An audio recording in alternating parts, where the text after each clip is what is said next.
J'aimerais encourager quelqu'un qui m'écoute ce soir. Peut-être que tu es là, tu es en perte de vitesse dans le ministère, en perte de vitesse dans tout le domaine de ta vie, sur le plan financier, sur le plan matériel, dans tout le domaine. Lorsque tu regardes à gauche, tu regardes à droite, surtout avec les réseaux sociaux, tu te dis que, oh non, je ne peux pas avancer, je n'arrive pas. Pourquoi les autres avancent, moi je n'avance pas? Oui, tu es en train de vivre ces choses et ces choses t'affectent, bien-aimé. Mais je suis venu te dire ceci, ce soir, que tu as un ami merveilleux. Il s'appelle le Saint-Esprit. L'esprit de vie, l'esprit de grâce, l'esprit de réalité, l'esprit de sagesse et d'intelligence qui est là et qui te conduira dans toute la vérité. Parce que l'esprit de l'Éternel qui a été mandaté par l'Éternel, il nous a été confié pour pouvoir nous conduire dans toute la vérité. Ça veut dire que tant que l'esprit de Dieu est avec toi, tu es capable de pouvoir récupérer ce que tu as perdu sur le plan spirituel. Est-ce que quelqu'un me comprend? Oh oui, la perte de vitesse n'est pas une finalité.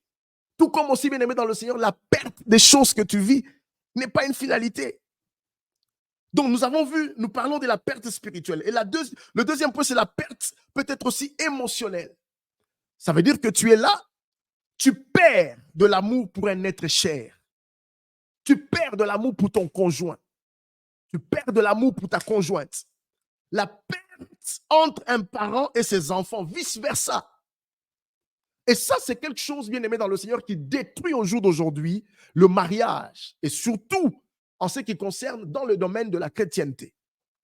Vous savez, on est arrivé à recenser beaucoup de taux de divorce auprès des croyants, auprès des chrétiens, simplement parce que soit c'était dû à un mauvais choix, ou soit parce que l'ennemi s'est infiltré, ou en d'autres termes, il y a eu des réclamations, il y a des choses qui n'ont pas été traitées, qui ont été dont l'homme ou la femme a ouvert la porte, a donné accès à l'ennemi et qui a permis à ce que l'ennemi puisse entrer et frapper. Mais j'aimerais dire ceci, c'est que même lorsqu'il y a une perte émotionnelle, lorsqu'il y a la perte en ce qui concerne le domaine sentimental, j'aimerais dire ceci. La Bible nous fait comprendre que l'Éternel Dieu de gloire, qui est amour, l'amour est répandu dans nos cœurs par l'Esprit de l'Éternel. Donc, par là, Dieu est capable de pouvoir attiser encore cet amour qui, autrefois, était en train de brûler dans ton cœur pour ton frère, brûler dans ton cœur pour ta soeur, pour ton homme, pour ton mari et pour ton épouse. Donc, ça veut dire qu'il y a une restauration. Il y a la restauration. La restauration est capable. Effectivement, nous pouvons aussi vivre la perte physique. Lorsque je fais allusion à des pertes physiques, je vois, ici, on peut voir ce qui touche à la santé, où l'homme perd ses capacités motrices.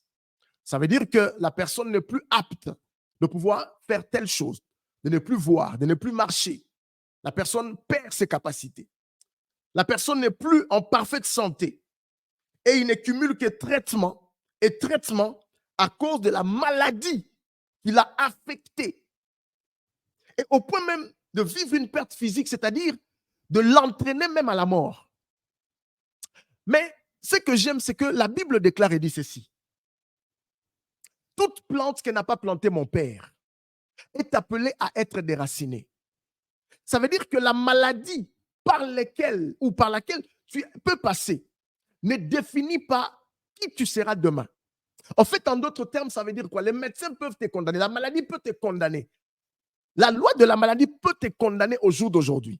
Mais par contre, la Bible nous fait comprendre qu'au travers des meurtrissures de Christ, toi, tu as été guéri.